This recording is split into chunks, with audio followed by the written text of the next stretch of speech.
Hello friends, कैसे हैं आप। मैं रमेश आपका हार्दिक स्वागत करता हूं मेरे YouTube channel Ramesh math point पर।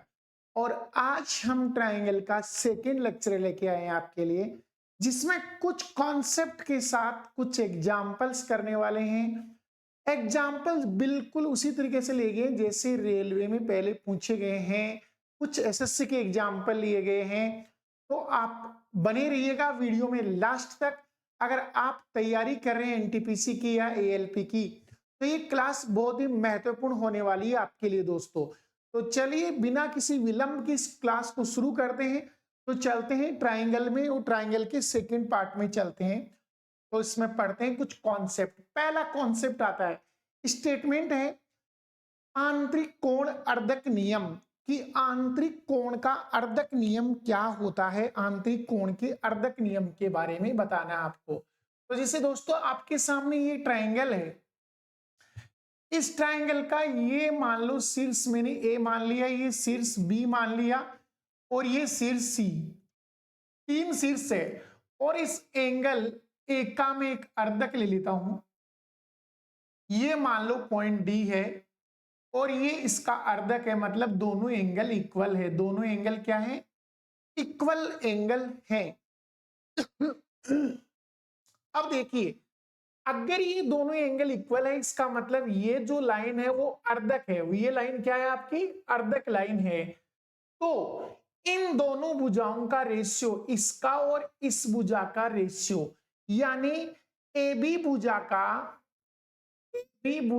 रेशियो AC भुजा के साथ, यानी त्रिभुज की दो शेष भुजाओं का रेशियो वो होता है इस अर्धक द्वारा जो दो खंड बनाए गए हैं BC के, इन दोनों टुकड़ों के रेशियो के बराबर, यानी BD और DC के रेशियो के बराबर होता है। फिर से समझ लेना, अगर कोई कोण अर्धक लाइन है, कोण को दो बराबर भागों में बांटने वाली कोई लाइन है, तो वह इस सामने वाली भुजा को उसी अनुपात में बांटती है जिस अनुपात में ट्रायंगल की शेष दो भुजाएं हैं। इस ट्रायंगल की शेष भुजाएं जिस अनुपात में है ना, उसी अनुपात में ये अर्धक सामने वाली भुजा को बांटेगा दोस्तों। तो ये आपका बहुत ही बेहतरीन कॉन्सेप्ट था और इसे आपको रखना है याद, अच्छे से याद रख लेना है दोस्तों।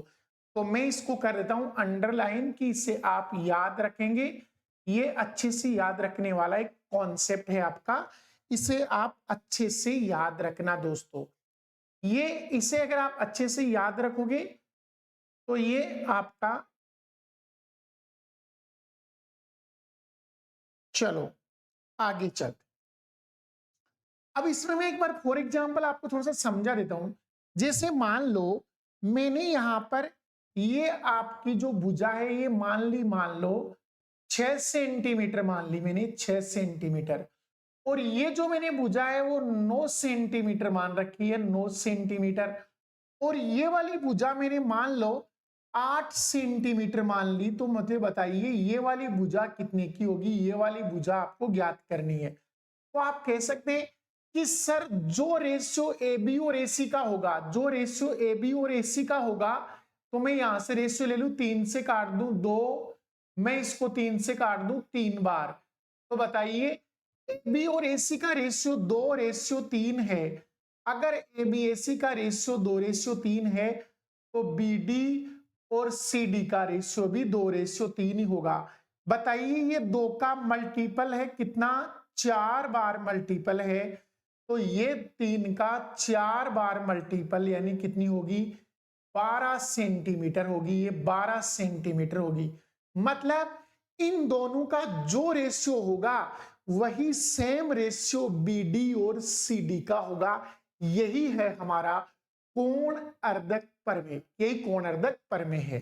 तो चलिए दोस्तों अगला कॉन्सेप्ट है बाह्य कोण अर्धक नियम। बाह्य कोण अर्धक नियम, बाह्य कोण अर्धक का नियम होता है कि अगर बाहर वाले एंगल का अर्धक लिया जाए, जैसे मैं इस आपके इस ट्रायंगल की, जैसे ये आपका ट्रायंगल है ये इसका A शीर्ष है, ये इसका B शीर्ष है और ये इसका सी शीर्ष है। मैं इस ए बी को बी ए को आगे बढ़ा देता हूं से, और ये पॉइंट ले लिया मैंने, ई ले लिया, ई पॉइंट ले लिया।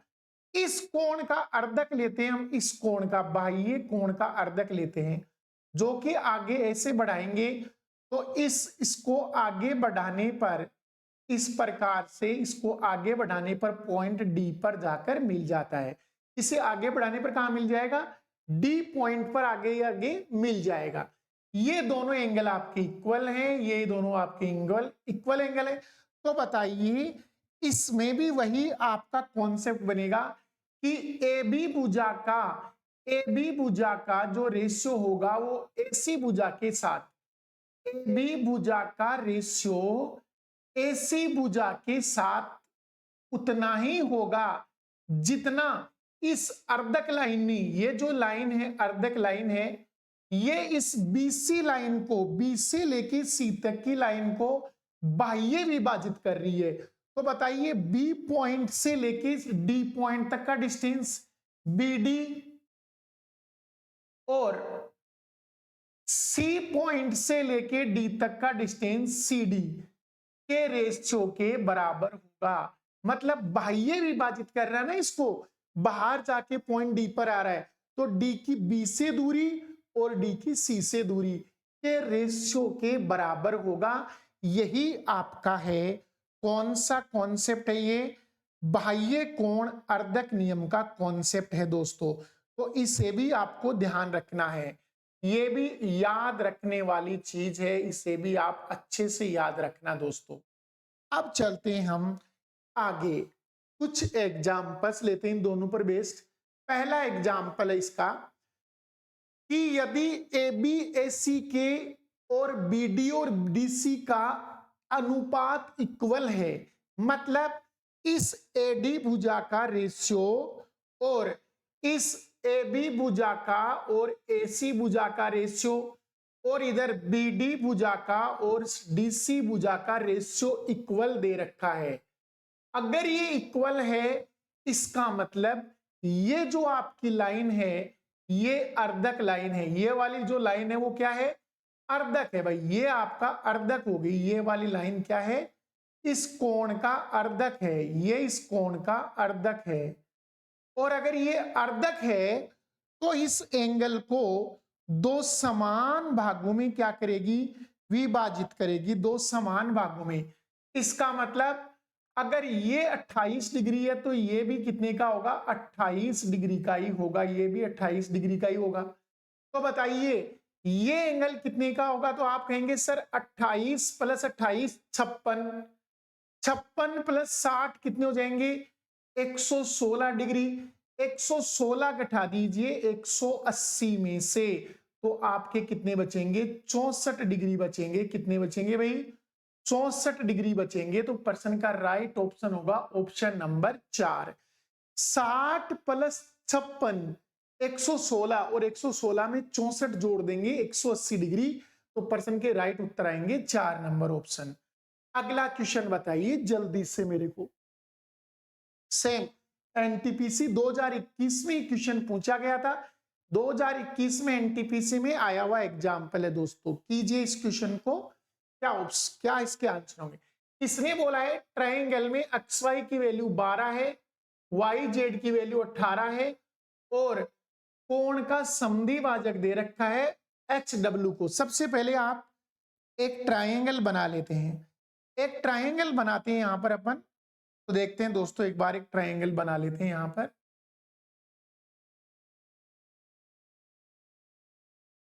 ये एक ट्रायंगल है, इसकी थोड़ी सी अपन साइज बढ़ा लेते हैं।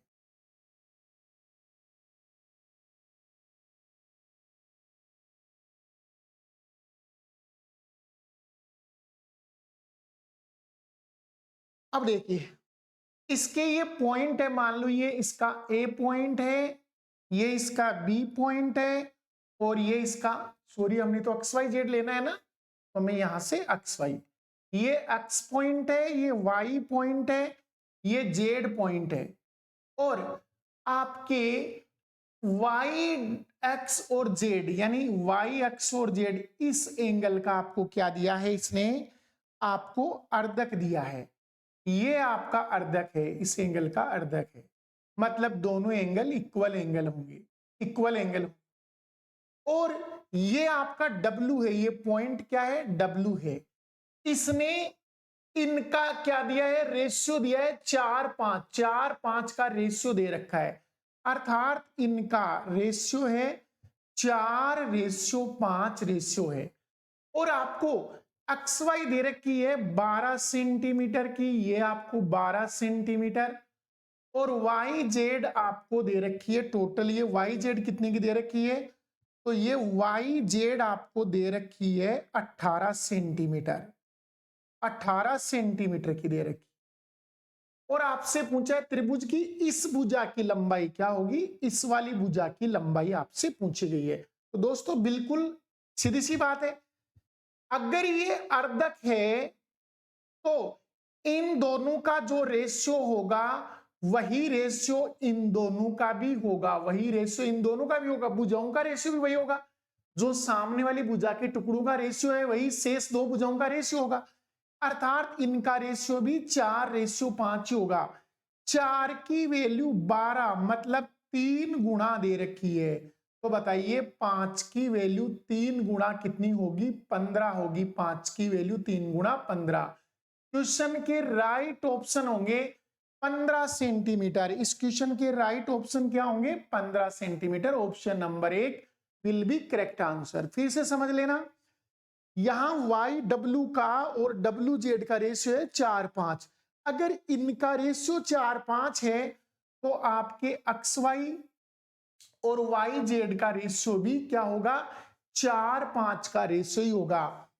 तो बताइए 4 की वैल्यू 12 मतलब 3 बार कटेगा, तो 5 की वैल्यू 5 थी 15, यानी option number 1 will be correct answer.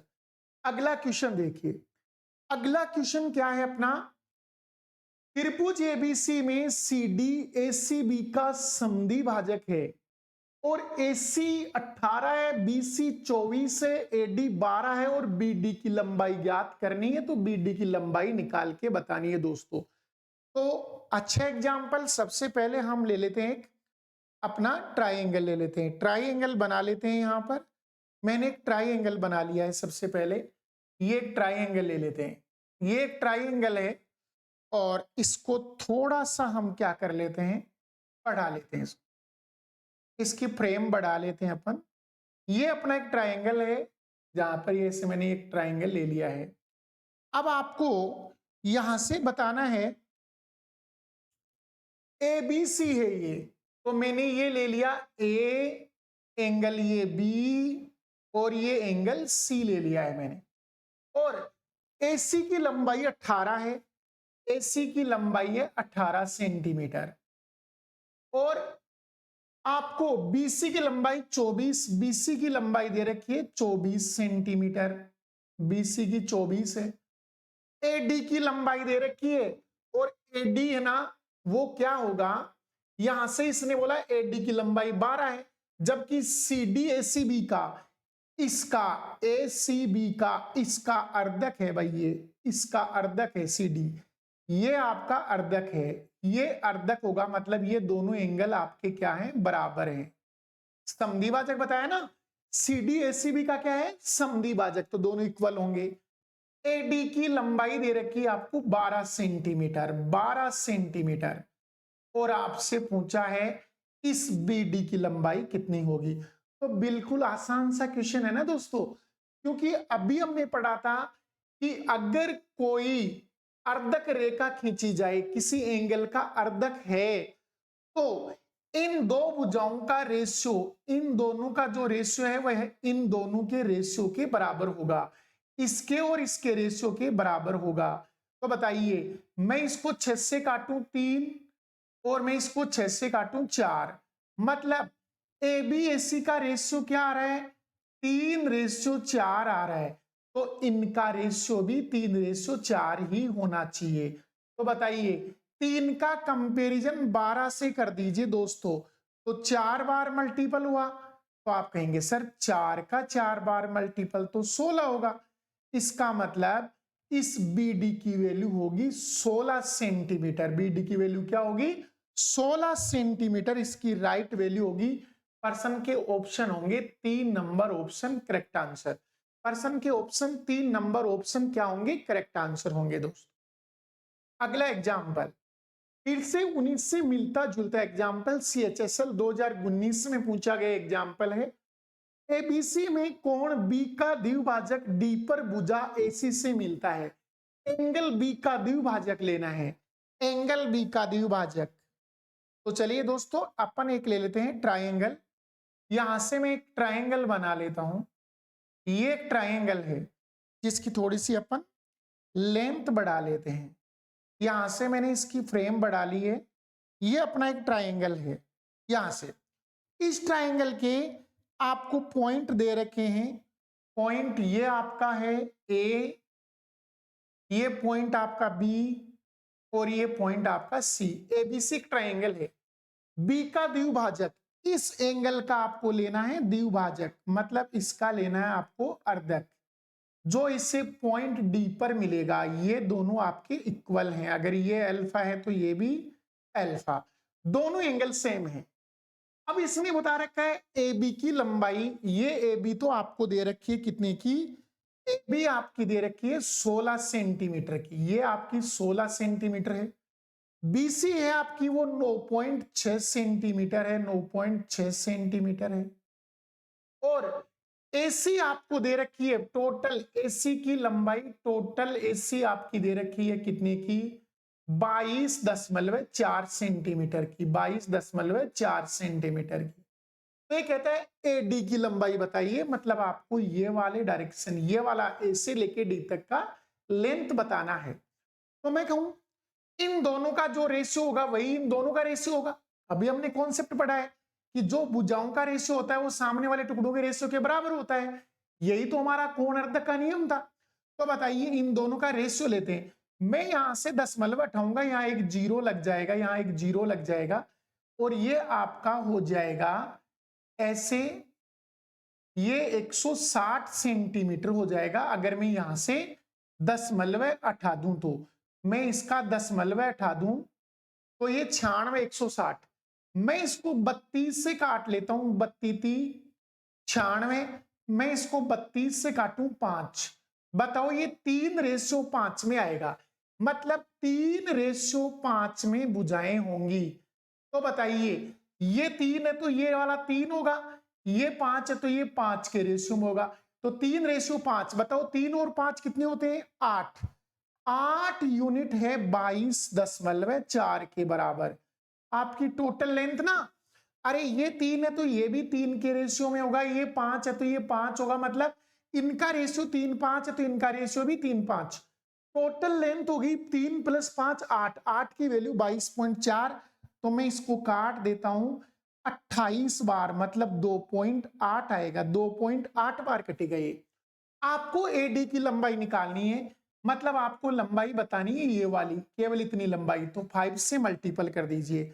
28 गुणा 5 140 और एक दशमलव है तो 14 आएगा। क्वेश्चन के राइट ऑप्शन होंगे 14। क्वेश्चन के राइट ऑप्शन होंगे 14। यहां से इसकी वैल्यू 14 सेंटीमीटर आ जाएगी। 14 सेंटीमीटर। तो ये इस क्वेश्चन के आंसर होंगे 3 नंबर ऑप्शन। अगला क्वेश्चन बताइए। ये भी आपका CGL मेंस में आया 2017 में। CGL मेंस में 2017 में पूछा गया एग्जाम्पल है। बहुत ही शानदार एग्जाम्पल है। जल्दी से निकाल के बताओ, मेरे को कमेंट कर दो। 1 मिनट में कमेंट करके मेरे को जल्दी से बता दो। देखते हैं कितने लोग मेरे को कमेंट देंगे इस क्वेश्चन के आंसर।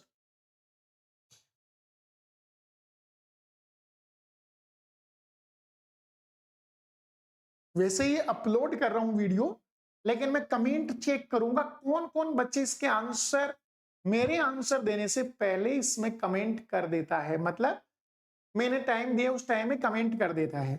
चलो जी, यहां से अपन एक शेप बनाते हैं। यहां ट्राइंगल ले लेते हैं अपन। ट्राइंगल है ABC। ABC एक ट्राइंगल है। इसकी थोड़ी सी अपन लेंथ बढ़ा लेते हैं, फ्रेम बढ़ा लेते हैं। यहां से यह आपका ट्राइंगल है। जिसकी भुजाएं आपको जो दे रखी है वो क्रम से क्या है, ए बी और सी, ये तीन शीर्ष हो गए। एक कोण का समद्वि भाजक, इस एंगल का समद्वि भाजक ये पॉइंट डी पर आकर मिल गया। यहां पर ये दोनों इक्वल हैं, ये समद्वि भाजक है। यदि ए बी 15 है, ये वाली भुजा आपकी 15 सेंटीमीटर दे रखी है, और एसी आपको ये वाली भुजा आपको दे रखी है 13 सेंटीमीटर, और बीसी मतलब ये वाली भुजा आपको दे रखी है 14 सेंटीमीटर टोटल। बीसी की लंबाई, टोटल लंबाई 14 दे रखी है। आपसे डीसी की लंबाई पूछ रहा है। डीसी की लंबाई मतलब ये वाली लंबाई आपको निकालनी है। कौन सी वाली दोस्तों?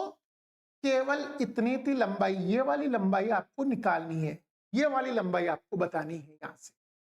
तो मैं कहूं, आप कहेंगे सर ये अर्धक है, और अर्धक है तो जो रेशियो इन दोनों का होगा वही रेशियो इन दोनों का होगा।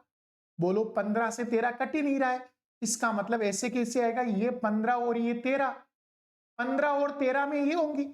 अगर ए बी और ए सी 15 और 13 के रेशियो में है तो बी डी और डी सी भी 15-13 के रेशियो में होगी। बोलो 15 प्लस 13 कितने होते हैं? 28। 28 यूनिट की वैल्यू दे रखी है 14 सेंटीमीटर। 14 सेंटीमीटर दे रखी है, टोटल लंबाई 14।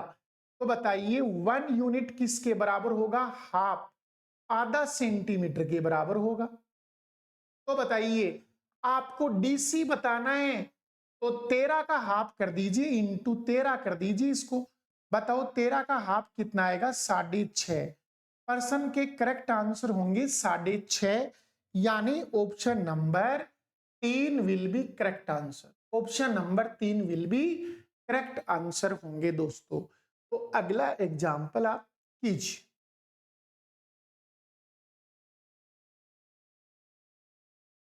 बिल्कुल वही सेम चीज इसने दे दी है।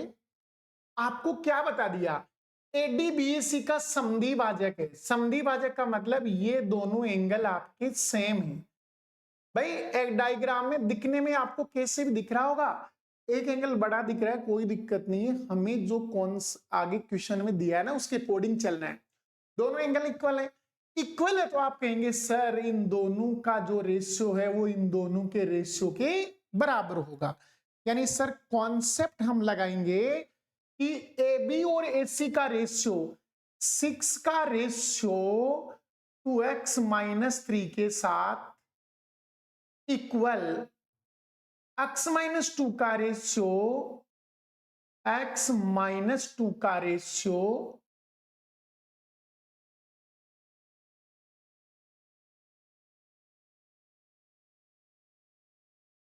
x-2 का रेशियो किसके साथ?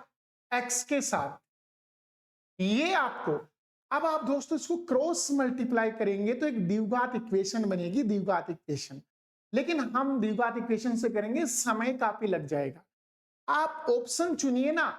आपको पूछा किसकी लंबाई है? BD की लंबाई। और BD किसके बराबर है? BD आपकी x-2 के बराबर है। तो आप x-2 की वैल्यू रख लीजिए, x-2 की वैल्यू। आप x-2 की वैल्यू 5 रख लीजिए एक बार।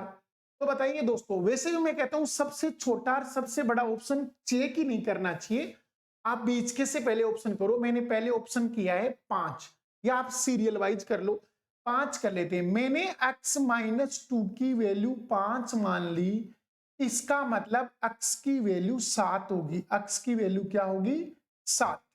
अगर यहां 5 होगा, इसकी वैल्यू आपकी 5 होगी, तो इसकी वैल्यू कितनी होगी? 7, यानी 5:7 आएगा। तो आपको पता है यहां तो 5:7 आ ही नहीं सकता, क्योंकि ऊपर तो क्वांटिटी 6 जो कभी भी 5 में कन्वर्ट ही नहीं हो सकती, मतलब ये ऑप्शन नहीं हो सकता।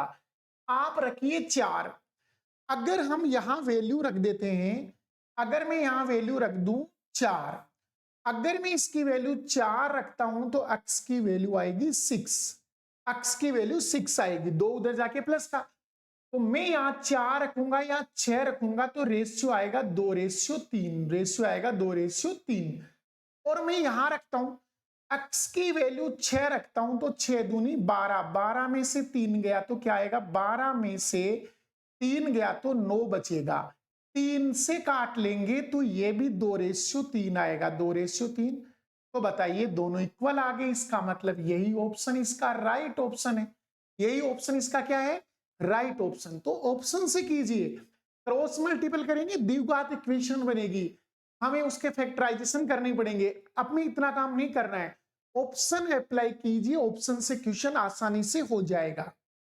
अगला कौन क्वेश्चन, ये देखिए चित्र में सी ए डी समद्वि भाजक एई, सी ए डी का समद्वि भाजक, इस एंगल का समद्वि भाजक आपको दे रखा है, इस पूरे एंगल का समद्वि भाजक इसको बताया है। इसका मतलब ये दोनों आपके सेम एंगल हैं, सेम एंगल है जी, दोनों आपके सेम एंगल, भाई ये समद्वि भाजक है।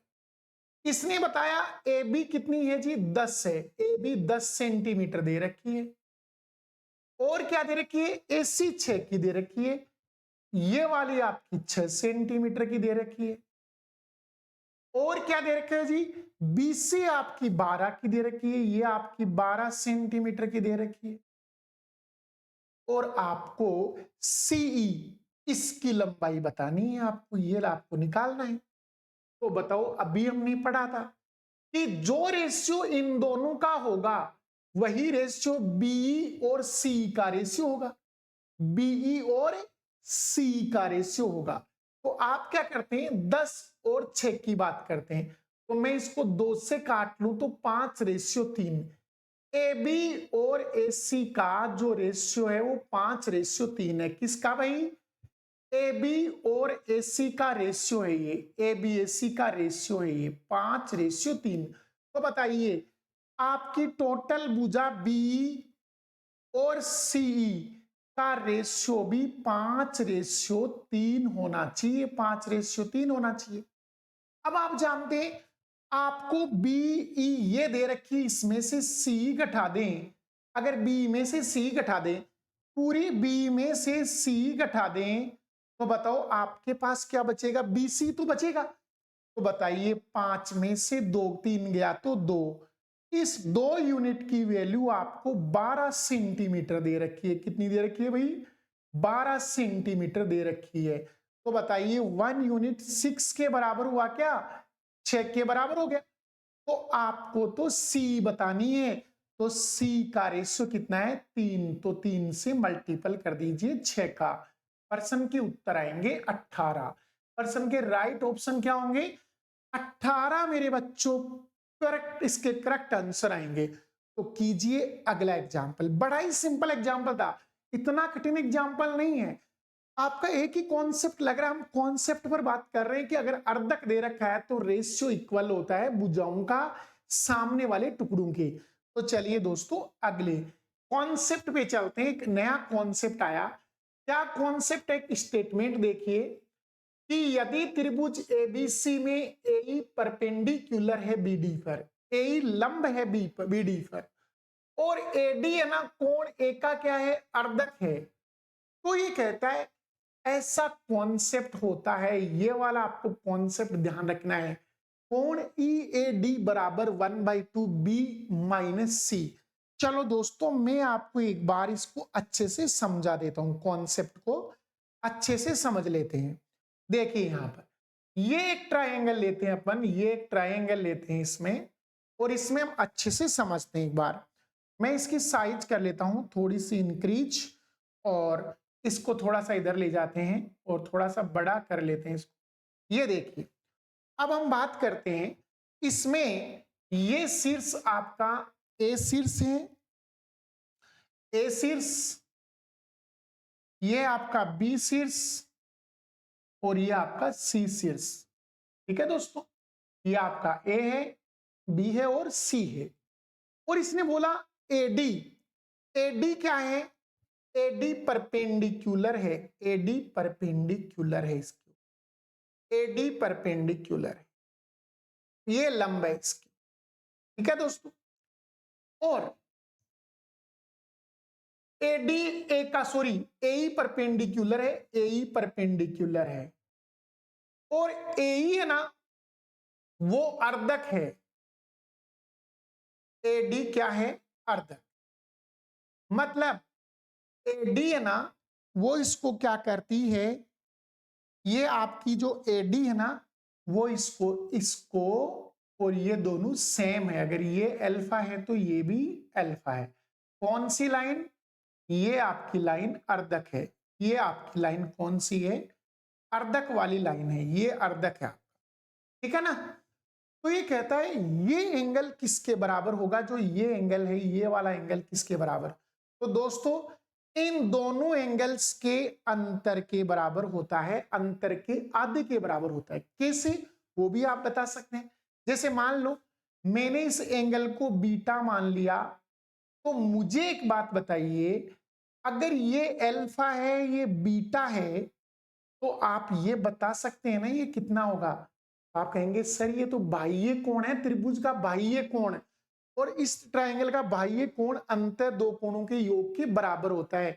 मतलब ये आपका अल्फा प्लस बीटा होगा, ये अल्फा प्लस बीटा होगा, ये अल्फा प्लस बीटा के बराबर आएगा। ये आपका ये एंगल आएगा आपका alpha plus beta, alpha plus beta के बराबर आएगा एंगल। ठीक है दोस्तों? अब दूसरी बात हम यहां से करें, इसके अलावा आप दूसरा चीज देखें कि इसके ट्रायंगल, ये आपका एंगल सी है ही, कोई भी मान लो, मैंने इसको गामा मान लिया है। इन तीनों का जब हम योग करेंगे तो 180 डिग्री आएगा, जबकि अल्फा दो बार आ रहा है। तो मैं कहता हूं इस ट्रायंगल के अंदर एसीडी, एसीडी के अंदर आप कोणों का योग कर लीजिए, कोणों का क्या कर लीजिए? योग कर लीजिए। तो बताइए क्या आएगा?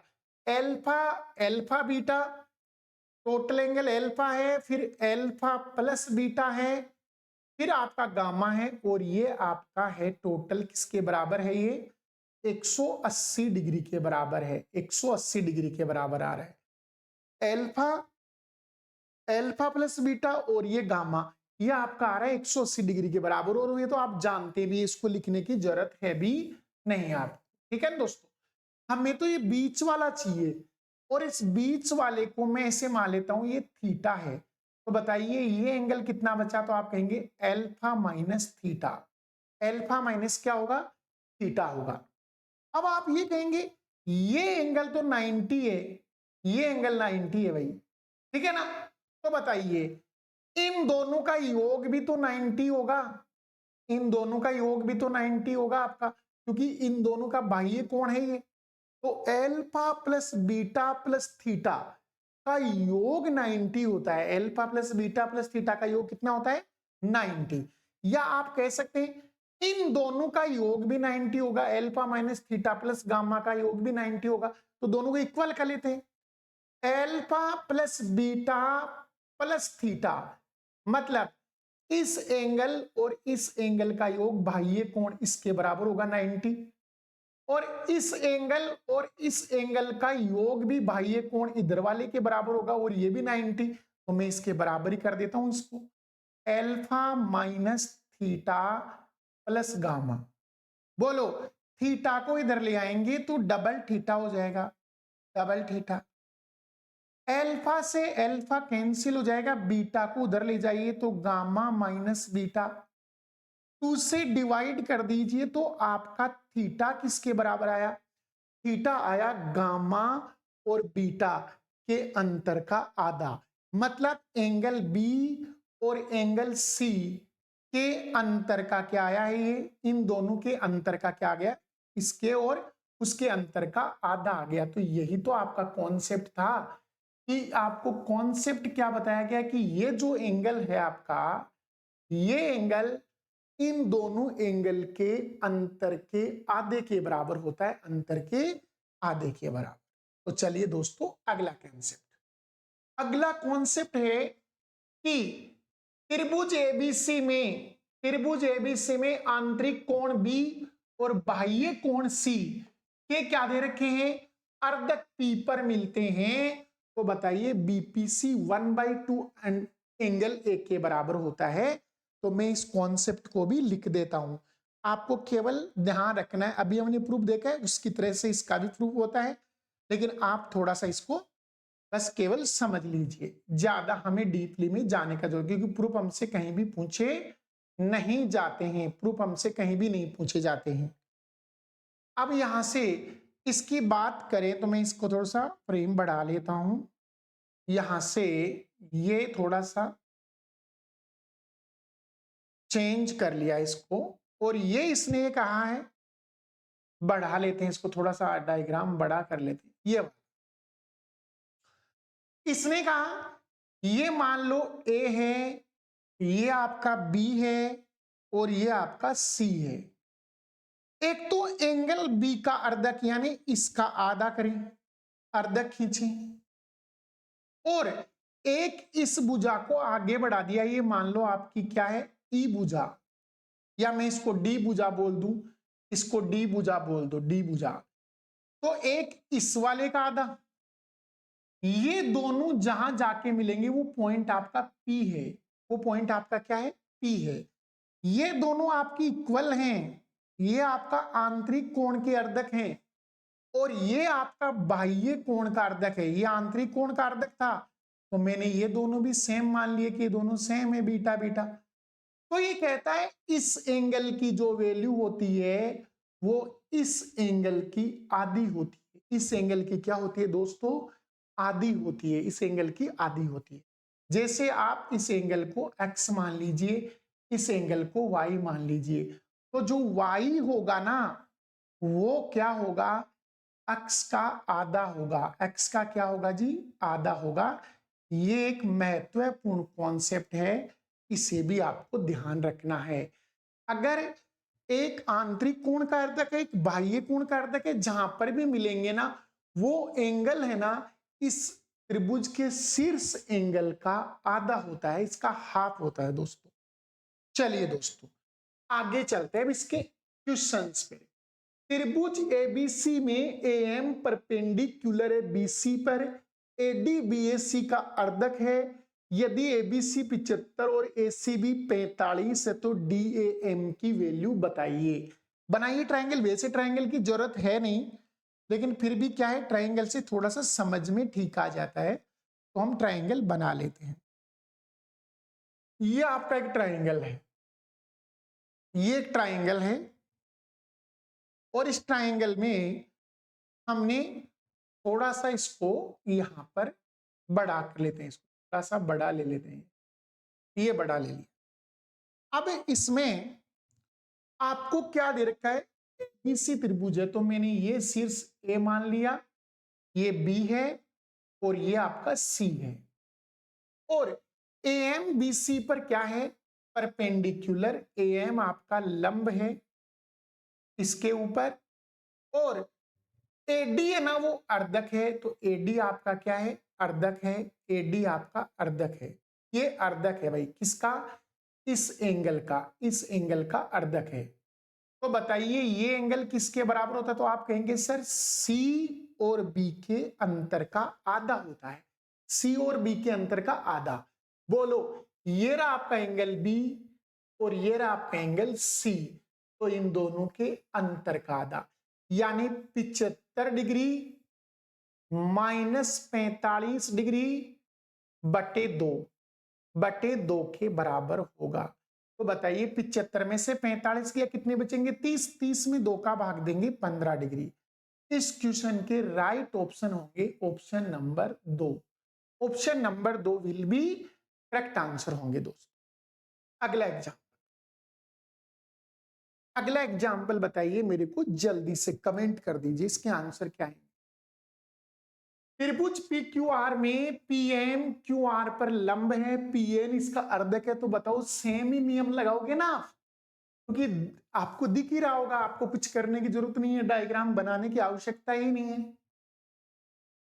डायग्राम बनाने की जरूरत ही नहीं पड़ेगी, आपका डायग्राम तो बना हुआ ही है, ये डायग्राम तो दिमाग में सेटअप है।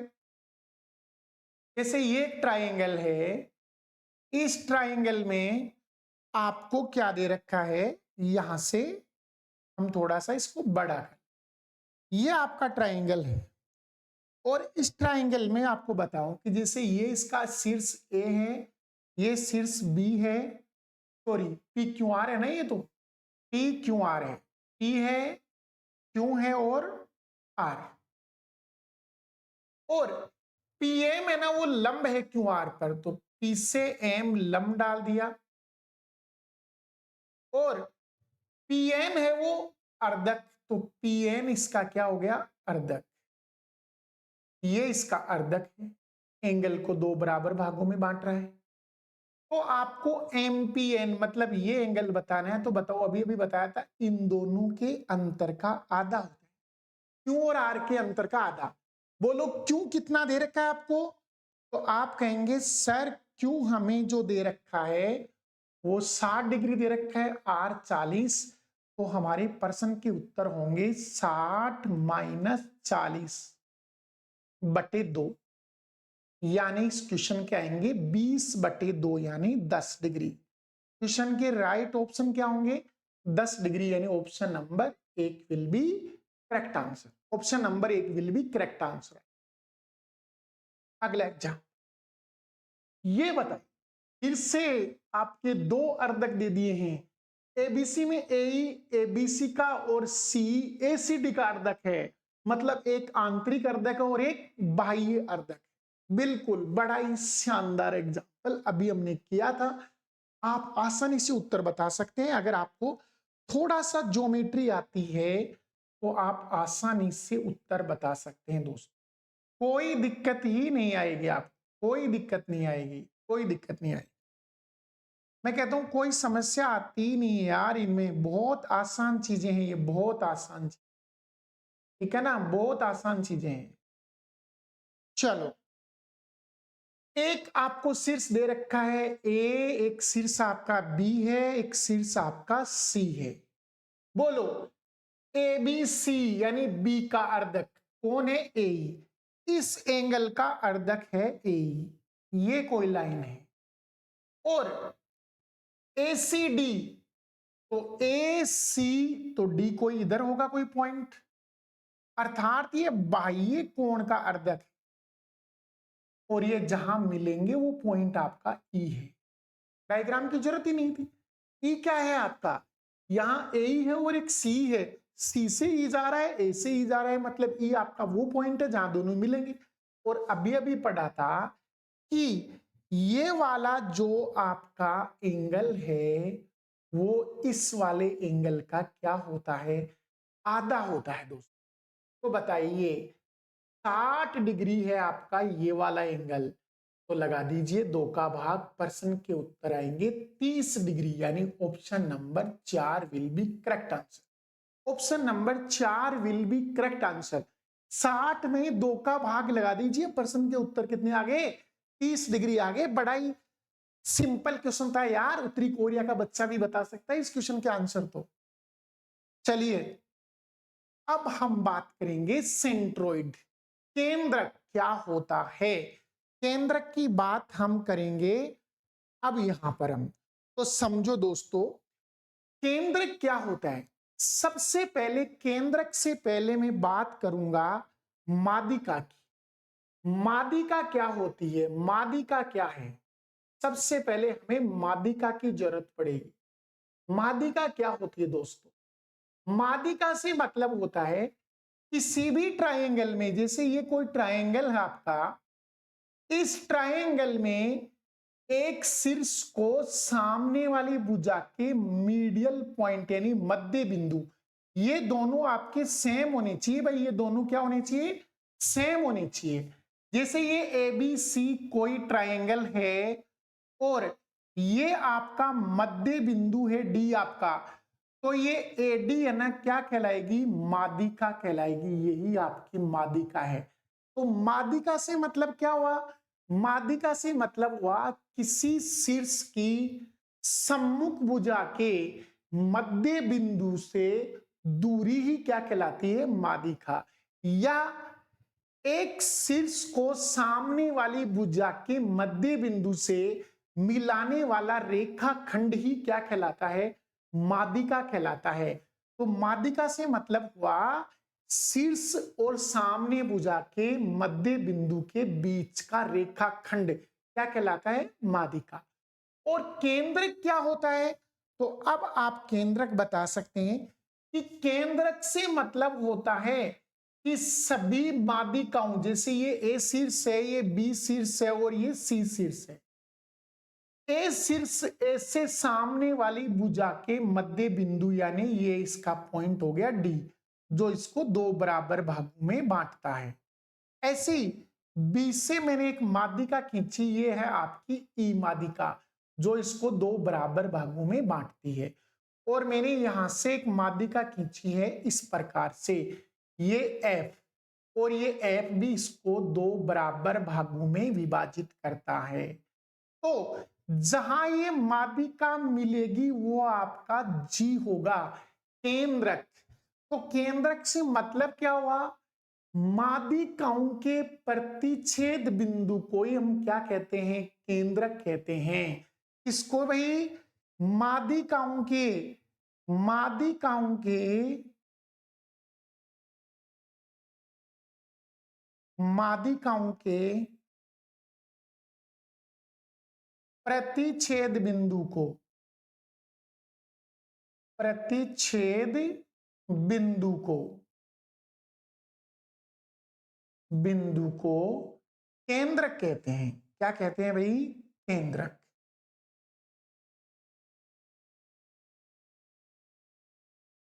मादिकाओं के प्रतिच्छेद बिंदु को या मादिकाओं के कटान बिंदु को हम क्या कहते हैं? केंद्रक कहते हैं। और केंद्रक होता है ना, वो मादिका को, यानी ये आपकी मादिका है, ये आपकी मादिका है, तो केंद्रक इस मादिका को 2:1 में विभाजित करता है। प्रत्येक मादिका को केंद्रक क्या करता है? 2:1 में विभाजित करता है। जैसे ये आपकी बी मादिका है, तो ये आपका ये दोनों रेशियो भी 2:1 होगा। और सी जी और एफ जी का रेशियो भी 2:1 होगा। तो ये भी आपको ध्यान रखने वाली बात है। क्या करता है केंद्रक? केंद्र की मादिका को 2:1 में विभाजित करता है। तो अब मैं कुछ पॉइंट लिख देता हूं। पहला पॉइंट आपका ये है, पहला पॉइंट, पॉइंट नंबर 1 कि केंद्रक, केंद्रक मादिका को, मादिका को 2:1 में डिवाइड करता है, 2:1 में बांटता है, बांटता है। पहला कॉन्सेप्ट 2:1 में बांट। दूसरा कॉन्सेप्ट, अगली चीज हम पढ़े यहां से, नंबर 2 है केंद्रक, केंद्रक त्रिभुज को, त्रिभुज को 3 समान क्षेत्रफलों में विभाजित करता है। क्षेत्रफलों में विभाजित करता है,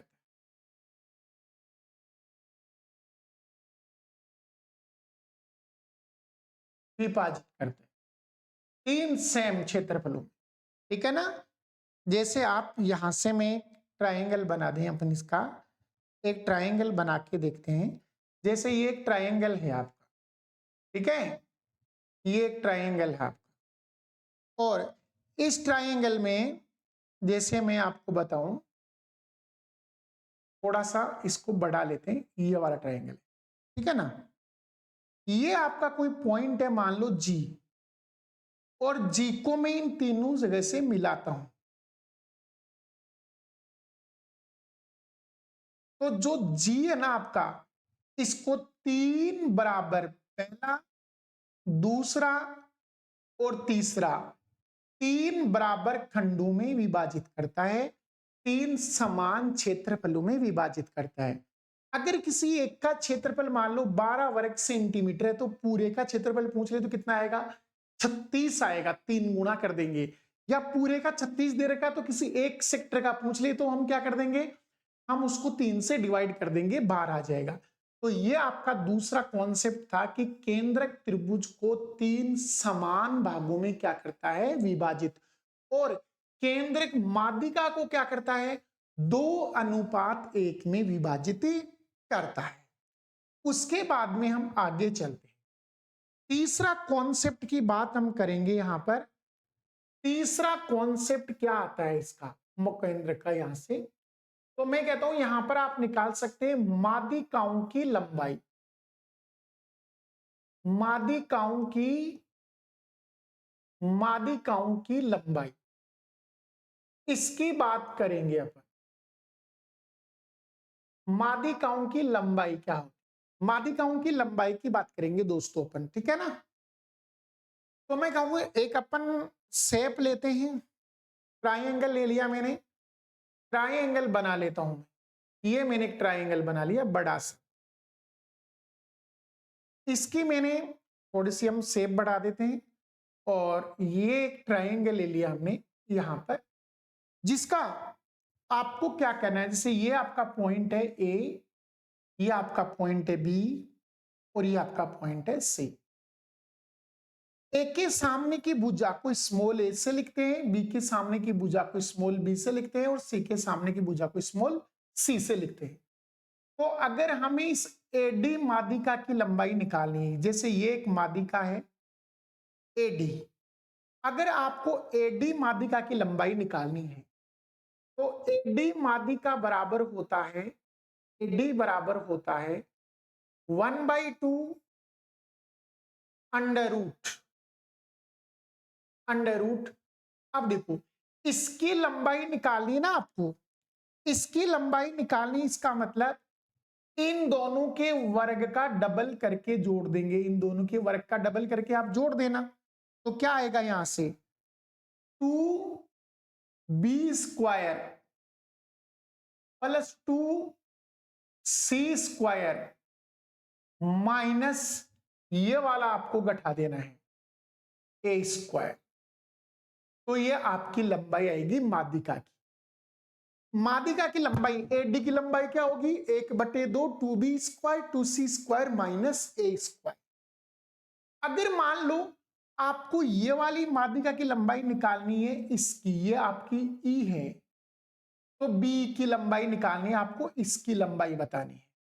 तो बी की लंबाई क्या होगी, तो सेम कॉन्सेप्ट लगाएंगे 1/2 अंडर रूट, बताओ इस बी लाइन के, इस लाइन के दोनों साइड की भुजा क्या है, ए और सी है, ए और सी है भाई, ये एक तो रही ए और एक रही सी, इन दोनों का वर्ग तो क्या कर देना है, जोड़ देना है, तो डबल 2a² प्लस 2c², लेकिन माइनस कर देना है सामने वाली भुजा का वर्ग यानी b², सामने वाली का माइनस कर देना।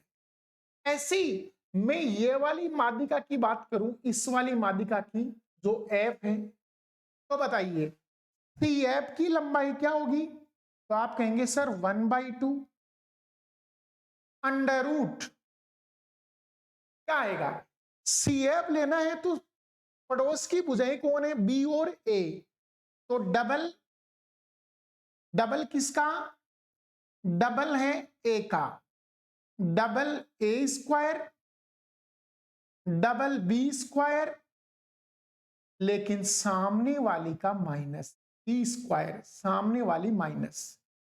तो ये थी दोस्तों माध्यिकाओं की लंबाई।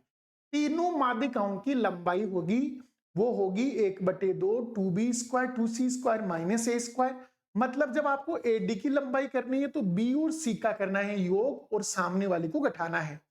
जब आपको बी निकालना है, ए और सी का करना है योग, बी घटाना है आपको, और जब CF निकालना है तो सी घटाना है आपको, यानी सी का वर्ग घटाना है। ये कॉन्सेप्ट हो गया इसका, ठीक है दोस्तों।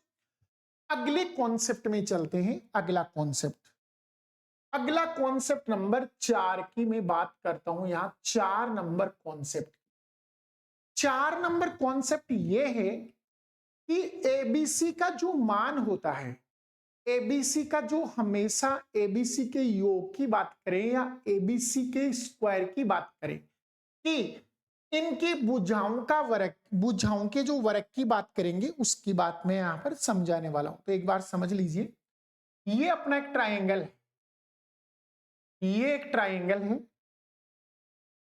इस ट्राइंगल में यहां पर ये एक ट्राइंगल है, बड़ा सा एक ट्राइंगल ले लेते हैं।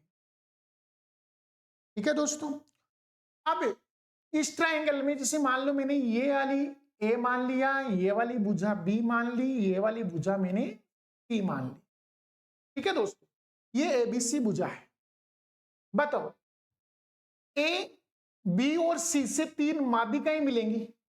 जैसे मैंने ये माध्यिका बना दी यहां से, जो सामने वाली भुजा को 2 बराबर भागों में बांटेगी। ये इसकी माध्यिका है जो सामने वाली को 2 बराबर भागों में बांटेगी, और ये इसकी माध्यिका है जो सामने वाली को 2 बराबर भागों में बांटेगी। तो ये कहना चाह रहा हूं मैं आपको कि ए बी का स्क्वायर, ए बी का स्क्वायर मतलब ए बी भुजा का स्क्वायर प्लस बीसी भुजा का स्क्वायर प्लस सी ए भुजा का स्क्वायर, ये इक्वल होता है 4/3 माध्यिकाओं के वर्ग का योग, यानी एडी माध्यिका का वर्ग प्लस बी माध्यिका का वर्ग प्लस सी एफ माध्यिका का वर्ग। मतलब भुजाओं के वर्गों का योग माध्यिकाओं के वर्गों के योग का 4/3 होता है। उनके कितना होता है? 4/3 के बराबर होता है। ये आपका एक कॉन्सेप्ट और है केंद्रक में। मैं सभी कॉन्सेप्ट आपको क्लियरली बताते चल रहा हूं। ये सारे कॉन्सेप्ट आपको मुग्जमानी याद रखने हैं कि क्या कहा था सर ने? सर ने बताया था कि भुजाओं के जो वर्गों का योग है ना, वो माध्यिकाओं के वर्गों के योग का 4/3 होता है। ठीक है ना? या आप कह सकते हैं इनके वर्गों का योग और माध्यिकाओं के वर्गों के योग का रेशियो 4/3 होता है। क्या होता है भाई? 4/3 होता है। आगे चलते हैं। अगला कि यदि मान लो कोई सर्किल है, इसी में बता रहा हूं, और जैसे मैं ये आपका एक ट्राइंगल, इस ट्राइंगल की बात में करता हूं। तो इस ट्राइंगल में यहां पर हम बात करें, अपना कौन सा नियम आ गया भाई? पिछला नियम कौन सा था अपना? 4 नंबर। अब इसकी बात करेंगे 5 नंबर, यहां से सॉरी 5 नंबर, 5 नंबर नियम की बात करें। ये आपका ए है, ये आपका बी है, और ये आपका सी है, एबीसी। ठीक है दोस्तों, अब ये कहते हैं इसमें अगर मैं माध्यिका की बात करूं तो इसकी माध्यिका है एडी, इसकी माध्यिका है बीई, और इसकी माध्यिका है सीएफ। तो ये कहता है जो एरिया है, एरिया ऑफ त्रिभुज एबीसी, एरिया ऑफ त्रिभुज एबीसी, ये होता है 3/4 इसका एरिया ऑफ त्रिभुज एडी, इसके तीनों द्वारा माध्यिकाओं से बने। इसको अपन ऐसे लिख नहीं सकते, थोड़ा सा इसको ऐसे लिख लो, हिंदी में लिख लो। त्रिभुज एबीसी का क्षेत्रफल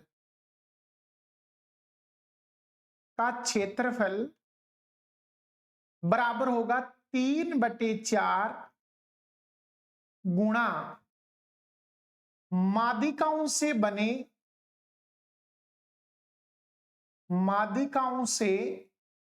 बने त्रिभुज का क्षेत्रफल,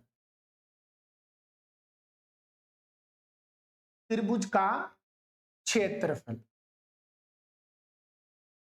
ये भाई ऐसा है, एबीसी का जो एरिया होगा ना, पूरे त्रिभुज का एरिया, अगर इसके सभी माध्यिकाओं को उठा करके एक त्रिभुज बनाए, एडी को, सी को और बी को, अगर तीनों को मिलाकर एक ट्रायंगल बनाए ना, तो उस ट्रायंगल का क्षेत्रफल क्या होगा, उसका 3/4 होगा। कौन? ये वाला एरिया ऑफ इसका। तो आपको यहां से ये मान निकालना है कि इसकी वैल्यू जो होगी वो एरिया ऑफ 3/4 के बराबर होगी। तो चलते हैं दोस्तों अगला कॉन्सेप्ट। अगला आता है अंतः केंद्र, इन सेंटर। इन सेंटर की बात करेंगे, केंद्र हो गया, सेंट्रोइड हो गया। अब हम बात करेंगे केंद्र, अंतः केंद्र।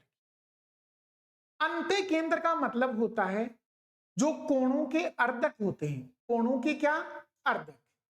जैसे इस कोण का अर्धक, इसको 2 बराबर भागों में बांटने वाली लाइन, इसको 2 बराबर भागों में बांटने वाली लाइन, इसको 2 बराबर भागों में बांटने वाली लाइन, और इसको 2 बराबर भागों में बांटने वाली लाइन। जहां ये दोनों एक दूसरे को मिलेंगी, जहां ये तीनों एक दूसरे को मिलेंगी, वो आपका अंतः केंद्र होगा, आई इन सेंटर। वो क्या होगा? आपका इन सेंटर कहलाएगा। यानी ये एंगल आपके इक्वल होते हैं, ये इसके बराबर है। अगर ये अल्फा है तो ये भी अल्फा है। ये आपका बीटा है ना, तो ये भी आपका बीटा है। ये अगर आपका गामा है ना, तो ये भी आपका क्या है? गामा है। ये भी इक्वल है। यानी कोणों के अर्धक जिस पॉइंट पर मिलेंगे, वो पॉइंट क्या कहलाएगा? इन सेंटर कहलाएगा। तो इसकी परिभाषा क्या हो गई भाई? इसकी परिभाषा हो गई कि अंतः केंद्र क्या होता है। तो अंतः केंद्र के लिए आप लिख सकते हैं कोण अर्धकों का, कोण अर्धकों का,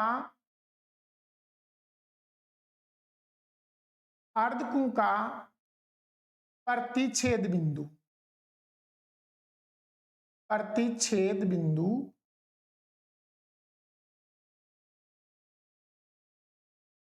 अंतः केंद्र कहलाता। अंतः केंद्र, कोण अर्धकों का जो बिंदु हो, वो पॉइंट होता है जहां कोण अर्धक मिलते हैं, वो क्या कहलाता है? अंतः केंद्र कहलाता है। ये इसका अंतः केंद्र होगा भाई दोस्तों। अब मैं इसमें आपको यहां से मैं इसकी बात करूं, जिससे मैं इसको थोड़ा सा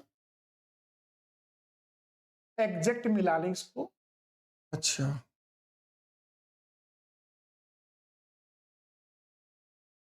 ये वाला। तो इस एंगल की वैल्यू क्या होगी? तो ये एंगल होगा आपका 90 प्लस एल्फा के बराबर, 90 प्लस एल्फा के बराबर। ये एंगल आपका 90 प्लस एल्फा के बराबर होता है, क्योंकि आप जानते हैं एल्फा प्लस गामा की वैल्यू इधर होगी, एल्फा प्लस बीटा की वैल्यू इधर होगी, तो आपका 2 alpha plus beta plus gamma की वैल्यू हो जाएगी आपकी। तो ये आपका निकल जाता है। तो आप ये भी कह सकते हैं कि आपका जो एंगल, जैसे मान लो मैंने ये ए मान लिया, ये बी मान लिया और ये सी मान लिया, तो आप कह सकते हैं जो एंगल बी आई सी होगा वो बराबर होगा 90 प्लस एंगल A/2, A/2 के बराबर, एंगल A/2। ऐसी अगर आपको निकालना है AIB, AIB मतलब ये वाला एंगल, आप इस एंगल की बात कर रहे हैं, तो इसका आधा आपका जोड़ना पड़ेगा, 90 प्लस C/2। और यदि आपको निकालना है एंगल AIC, AIC मतलब ये वाला एंगल, तो इसका आधा आपको 90 में जोड़ना होगा, 90 प्लस B/2। और ये अंतः केंद्र पर बनने वाले कोण होते हैं। ये अंतः केंद्र पर बनने वाले क्या होते हैं दोस्तों? कोण होते हैं। तो अंतः केंद्र पर ये ऐसे ऐसे एंगल्स बनेंगे आपके। वो कैसे बनेंगे, वो इसका प्रूफ भी आप आराम से देख सकते हो। चलो मैं हल्का सा इसका आपको थोड़ा सा इसका प्रूफ भी बता देता हूं कैसे होता है। यहां देखो आप, अगर मैं इस लाइन को आगे बढ़ा दूं एक बार के लिए, मैं इनको मिटा देता हूं और ये बढ़ाया, बताओ इस ट्राइंगल के लिए, इधर वाले जो ट्राइंगल है इसके लिए ये वाला बहिष्कोण है, तो बताओ इन दोनों के योग के बराबर होगा, तो अल्फा प्लस गामा के बराबर होगा। इधर वाला जो एंगल है वो इन दोनों के योग के बराबर होगा, यानी अल्फा प्लस बीटा होगा, अल्फा प्लस बीटा होगा। अब आप इन तीनों का योग कर लीजिए, तो बताइए एक ट्राइंगल के तीनों कोणों का योग 180 डिग्री होता है, तो तीनों का योग करेंगे, अल्फा प्लस अल्फा 2 अल्फा हो गया, बीटा प्लस बीटा 2 बीटा हो गया, गामा प्लस गामा हो गया 2 गामा, मतलब 2 हो गया alpha plus beta plus gamma, और ये 180 डिग्री के बराबर होता है, तो 2 से कैंसिल हो जाएगा 90 डिग्री। अल्फा प्लस बीटा की वैल्यू होती है प्लस गामा की वैल्यू होती है 90 डिग्री के बराबर। अगर आपको ये वाला मान बताना है जिसकी वैल्यू क्या है, अल्फा बीटा और गामा, अल्फा बीटा और गामा, तो यहां अल्फा डबल है, अल्फा क्या है, डबल है, तो मैं कहूं यहां से ये 2 अल्फा ही तो है, ठीक है। तो बताइए अगर मैं इसको ये बनाना चाहता हूं, ये बनाना चाहता हूं, तो मेरे को एक अल्फा एक्स्ट्रा चाहिए, alpha plus beta plus gamma, तो इधर भी एक अल्फा चाहिए, तो मैं एक इधर भी अल्फा जोड़ देता हूं और एक अल्फा इधर भी जोड़ देता हूं, तो ये एंगल आपका बन गया अंतः केंद्र का कोण, जो 90 प्लस अल्फा के बराबर होता है, जो कि इस ए का आधा ही तो है, ए पूरा कितना है 2 अल्फा, तो ये आपका आधा ही तो है, अर्थात 90 प्लस ए बाई टू, यानी ए आपका 2 अल्फा है और मैंने अल्फा जोड़ा, इसका मतलब a/2, ये इसके बराबर होता है दोस्तों। तो ये आपको ध्यान रखने हैं, तीन कॉन्सेप्ट हैं, अंतः केंद्र पर बनने वाला जो एंगल होता है वो 90 प्लस a/2 के बराबर होता है। आगे मैं इसी में चलूं, तो अगर इसके बाह्य एंगल्स की बात मैं करूं, इसके बाह्य एंगल्स की बात करूं मैं, जैसे ये एक ट्राइंगल है,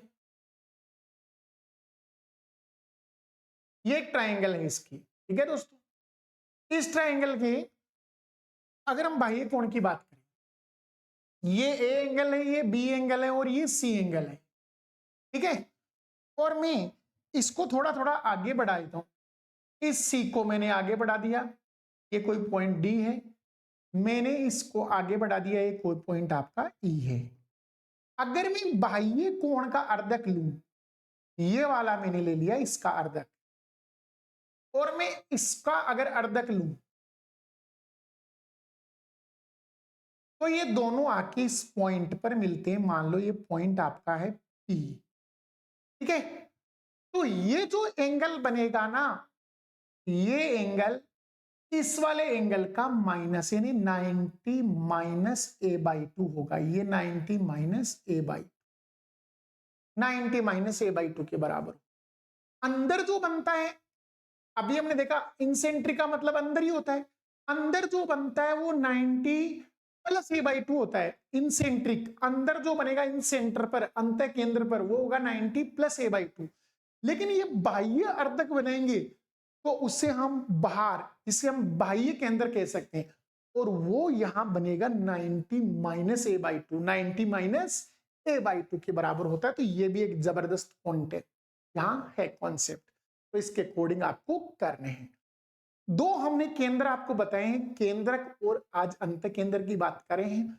कल के लेक्चर में हम बात करेंगे परिकेंद्र, परिकेंद्र की बात करेंगे, और ऑर्थो केंद्र यानी कि लंब केंद्र की बात करेंगे, और उसके आगे कुछ परमें और बची हैं, उनकी बात हम कल की क्लास में करेंगे दोस्तों। तो आज के लिए हम इतना ही। जय हिंद, जय भारत।